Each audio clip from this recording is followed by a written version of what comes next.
कहा जाने हमने के बिहार में नीतीश कुमार से भी बढ़ के लोग एजा बैठल उ डाढ़े डाढ़े चलो तरह तो एजा लोग पाते पाते घूमत लाई है हां लेकिन लइका जाके मैया से कहले के माई आ जाए माई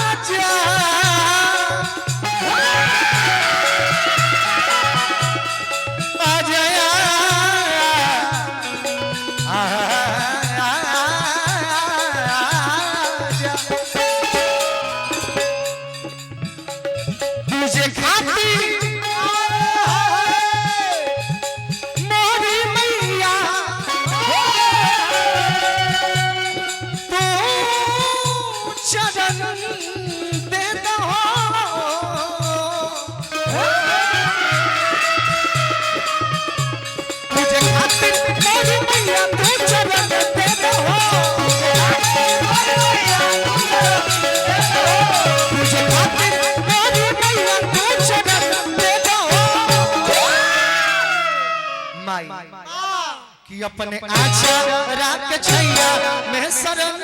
दे दो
माई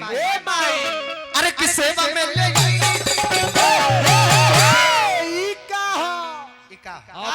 पूछले हो अभी जौन कट लागल है हां ई का हो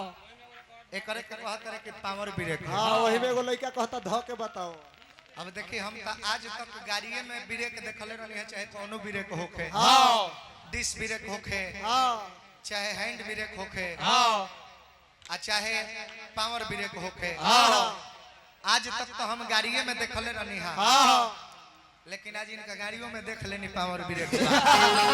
जौना गड़िया से प्रदूल भाई के गाड़ियों में माने जौना गड़िया से ही चल के आइल है ओहू इनका गड़िया में पावर ब्रेक उजड़ा गाड़ी अच्छा लागल हां लेकिन पावर ब्रेक देखौला हां ई सुमिरन वंदना के चीज ना हां वंदना हमनी के गावत नहीं जा हां तो वंदना के हृदय से करे के चाहिए हां अब गाड़ी के पावर ब्रेक देखैबो वंदना में ए पर भगवान खुश ना हो ना शांति मन से पूजा करे के चाहिए हां गलती नहीं किनु कहो ना ना तो ई ना कि मन बा बैठल बड़ा पूजा पर ध्यान गइल बा भूजा या माई के वंदना पावर ब्रेक का डिस ब्रेक देखौले चला माने लोग से देखा के राम नाम जप जप आ साझी खानी छरदवाली छत टप तू देखौला हां आतना महला के कोनो जरूरी नहीं ना गलती नहीं किनु कहो ना यही चीजिया के हां अगर हम देखाई जोन गायत्री बाबा वाला बात कहला हो हां 20-25 वर्ष पहले हां गायत्री बाबा के उहे भाव हो नहीं 3 गो ठोकर लागे धा धा धा हां आ खाली कुर्ता हिला दे हां कमर ना हिले उनको ना कुर्तावा हिला दे तो बुझाए कि मैं समियने कान दाज रहे हो हां अब 3 गो ठोकर लागे धा धा धा हां कमर ना हिले खाली कुर्ता हिले हां कैसे कैसे अरे किस सेवा में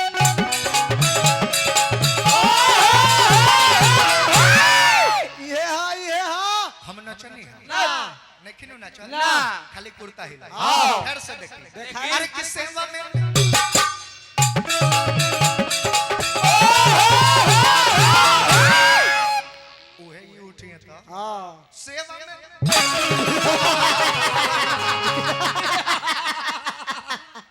का हो एमे कुछ बा ना अब करबो करतो सुमिरन बात तो ठीक लागे हां दू गो नृत्यंगना लोग अभी आइल बा नचनिया लोग गरिए में बा हां ऊ कहलाइल बा 5-5 7-7 हजार के नाइट दे के काहे खातिर बोलावल गइल कहला वो लोग के नाचे के काम बा वो लोग नाच के खुश करी हां अब नचनियों वाला कमवा तू ही उठा ले तर गायको वाला कमवा तू ही उठा ले तर हां हां आए तो कनी के मार्केट खा जइबो आए कतनो बढ़िया नचब हां त केहू एको बार ना कहि कि बेसी रहुए बढ़िया नाचत नचनियन के मत बोलाई गरिए में रहे केहू कहि ना कतनो निमन नाचल हां उ ओरिजिनल है स हां ओ कनी के बर्न ठिलावला से लोग खुश ना होई त तारा डीकी हिलावला से केहू खुश हो इनका डिक्की में नाच बाकी कायदा में फायदा में रहबा हां अरे बस सेवा में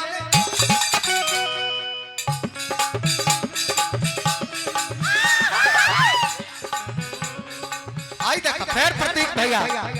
तो सेवा में ले जाइनी जवान जुड़ल बाड़ी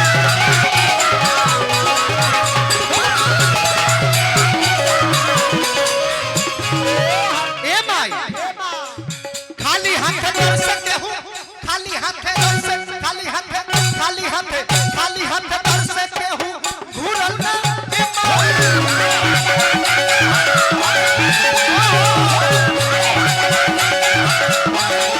हम हो आइल बानी आशा ना पूरा भरोसा बा मैया के लइका के लाज बचैबू कि अपना बबुआ रोशन के दर्शन दे दहो तो अपने आँचा राख छैया में शरण